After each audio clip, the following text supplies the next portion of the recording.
tunashukuru Mungu kutupa neema hii ya kuweza kuona mwaka huu wa 2026.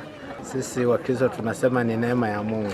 Tunachohitaji sasa kama Wakristo tuwe na mshikamano na tuweze kuombea hata nchi yetu, lakini tuombee taifa letu kwa ujumla, kwa sababu mara nyingi tunajua maombi yana nguvu na bila maombi hatutaweza kusonga mbele. Kwa hiyo tunachohitaji ni mshikamano, lakini vile vile tunahitaji Wakristo wetu wawajibike, lakini vile vile waweze, kwa wale ambao wana majukumu mbalimbali, waweze kutenda haki, na hasa katika jamii tunayoishi nayo.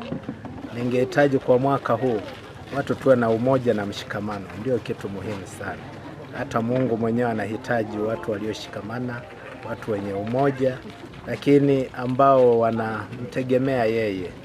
Tungehitaji kuona amani ya Mungu ikitawala katika nchi yetu Tanzania, ikitawala katika maisha yetu.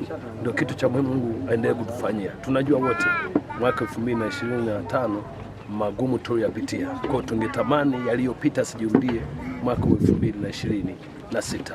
Tumuone Mungu. Sisi viongozi wa dini, sisi viongozi wa nchi yetu Tanzania, watembee na Mungu, wayafanye mapenzi ya Mungu, lakini watu wetu tunaowaongoza nao pia watembee katika mpango na makusudi ya Mungu, ili amani na furaha katika maisha ya watu mwaka 2026 itawale na kutamalaki katika maisha yetu.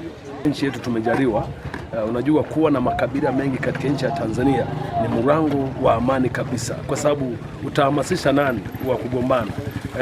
Makabila yameoana, watu wameoana.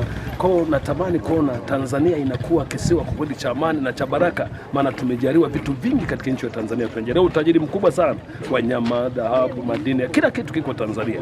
Kwa hiyo natamani kuona Tanzania inakuwa ni nchi ya amani na ya baraka katika maisha ya wananchi wa Tanzania. Leo limetuasa kukaa kwenye njia. Ninachoomba tuweze kuwalea watoto wetu kwenye maadili mazuri, maana maadili sasa hivi yameporomoka sana.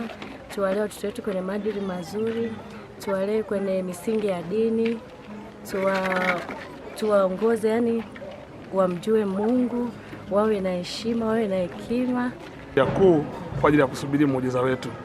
Na kama Wakristo tumejipanga mwaka 2026 kupokea na kuomba vitu kwa Mungu wetu, kama tukue kiroho na kimwili. Katika nchi yetu, kwanza Mungu atujalie hekima na utulivu.